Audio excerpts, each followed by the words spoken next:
이번 시간에는 예비중학교 1학년 학부모님들께 알아야 되는 수학에 대해서 한번 이야기해 보도록 하겠습니다. 2025년도부터는 새로운 교육과정이 진행이 되는데요. 이전 교육과정보다는 내용상으로는 약간 축소되어 수학이 쉬워진 것처럼 보이나 시험 문제라든지 다루어야 되는 단원의 심화 문제의 비중을 어느 정도로 가늠하고 공부를 시켜야 될지 알지 못하면 혼란스러울 수 있겠습니다. 그로 인해 학부모님들께서는 걱정이 많으실 텐데요. 과연 초등학교 6학년에서 중학교 1학년으로 넘어가는 시기의 수학에서 중요한 것은 무엇일까요? 거의 대부분의 학부모님들께서는 자녀들에게 어릴 때부터 공부에 대한 스트레스를 많이 주지 않게 하기 위해 초등 과정에서는 약간의 학습만을 시켰을 것으로 보입니다. 그러다가 중학 과정을 준비시켜야 되겠는데 갑자기 공부를 많이 하라고 아이들을 다그치면 아이들은 혼돈이 될 수밖에 없겠죠. 그렇다고 안 시킬 수도 없는 노릇이고요. 도대체 어떻게 해야 될지 답답한 마음만 들 것입니다. 보통의 초등학생들은 학부모님께서 여러 과목을 봐주어 좋다는 공부방을 보내어 교육을 시키고 이어서 중학과정을 선행하고 있을 것입니다. 실제로 그렇게 공부방에서 공부를 해서 효과를 본 친구들도 다수 있지요. 하지만 초등학생 때의 수학과 중학과정의 수학은 엄연히 다릅니다.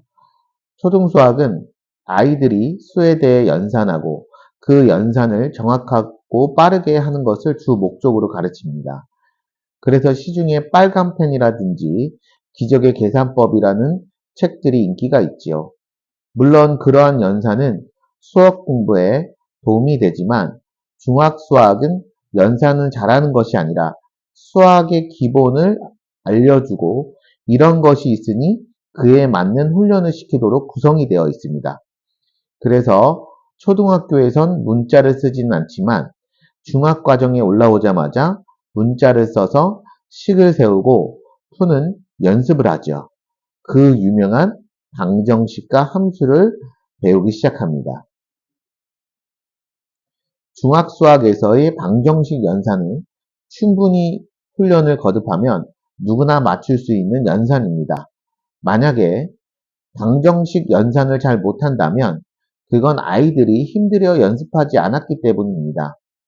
그런데 방정식 문제가 시험에 나온다면 단순한 연산에 국한되어 나오는 것이 아니라 활용 문제를 다루도록 심화되어 나오기 때문에 활용을 다루는 연습을 해야 합니다. 특히 문장제 문제는 아이들이 문제를 읽지도 않고 포기하는 경우가 많지만 꾸준히 문제를 읽고 문장에서 조건을 찾아내어 자기 자신에게 유리하도록 해석하여 문제를 해결하는 능력을 연습시키면 좋은 점수가 나옵니다. 아이들은 열심히 연습하여 방정식은 나름 괜찮게 풀고 또한 수학에 대한 자신감이 상승했을 때 함수가 등장합니다. 함수는 방정식에 비해 손으로 써서 하는 연산이 적은 편입니다. 그런데도 많은 아이들이 함수를 싫어합니다.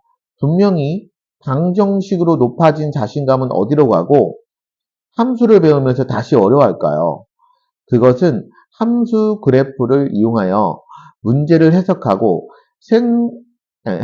것이 생소하고 생각하기가 귀찮기 때문입니다.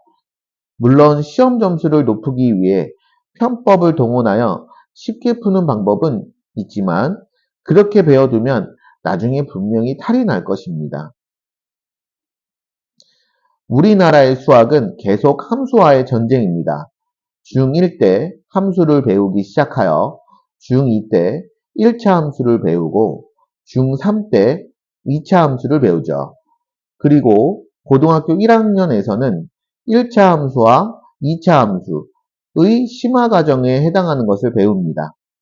여기서 깜짝 놀라는 점수를 받고 수포자의 길로 접어들지요. 고2, 고3 때는 이름만으로도 무시무시한 미적분학을 배우면서 함수의 정점을 배우죠. 대학을 들어가기까지 계속 함수랑 씨름을 해야 하는데 함수를 처음 배우는 중학 시기에 단순히 시험 점수를 따기 위한 편법만을 훈련한다면 절대로 고득점이 나올 수 없을 뿐만 아니라 수학이 항상 걸림돌이 될 것입니다.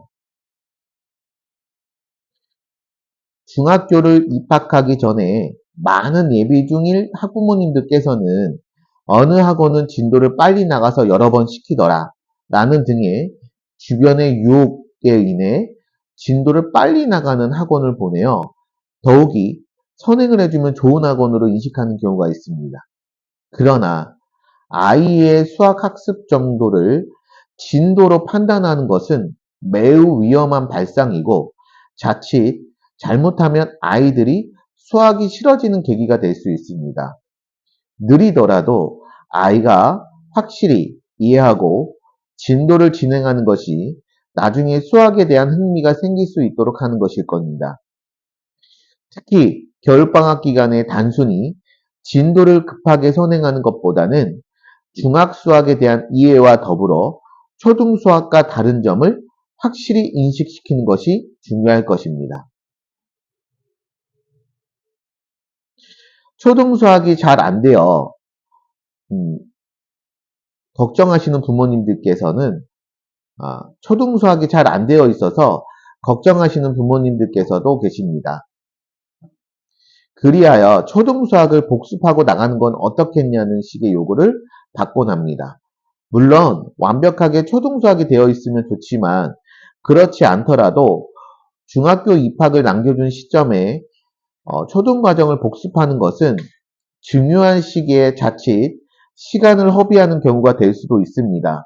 중학과정을 진행하면서 초등과정의 부족한 부분은 그때그때 맞추어 연습을 해도 중학과정을 진행하는데 무방할 것입니다. 그것은 초등연산과 중학연산이 물어보는 곳이 다르기 때문입니다. 초등수학은 단순한 수연산을 물어보지만 중학연산은 방정식을 이해했는지 함수를 이해했는지를 물어보기 때문입니다. 아이들은 즐겁게 뛰어놀고 건강하게 생활하는 것만 생각하다가 중학학습을 다루면서 공부라는 것을 본격적으로 맞이하게 될 것입니다. 그러면서 공부하는 법도 아직은 익숙하지 않지만 제대로 배워야 하고요.